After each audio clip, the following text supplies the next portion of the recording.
అనంతపురం జిల్లా వజ్రకరూరు మండలం తహసీల్దార్ కార్యాలయంపై ఏసీబీ దాడులు జరిగాయి. ఎంఆర్ఓ మ్యూటేషన్ చేయడానికి లంచం 65,000 రూపాయలు తీసుకుంటూ రెడ్ హ్యాండెడ్గా తహసీల్దార్ మహమ్మద్ రఫీ పట్టుబడ్డాడు. అనంతరం ఏసీబీ అధికారులు రికార్డులు తనిఖీ చేపట్టారు.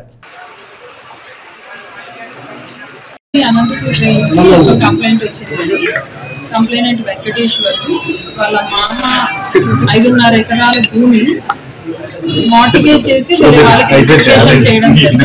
అలా అని ఆ పేరు మీద అయితే ఆన్లైన్ లో చూస్తే వాళ్ళ పేరు కనిపించట్లేదు. సో మ్యూటేషన్ కోసం అప్లై చేసినందుకు తహసీల్దార్ గారు 1 lakh డిమాండ్ చేశారు. ఫర్దర్ గా 70,000 ఫైనల్ అయింది.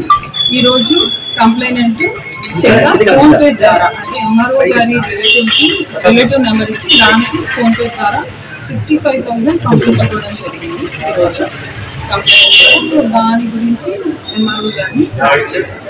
ఇది ఎప్పుడు చేశారు? 65,000 మ్యూటేషన్ కోసం 65,000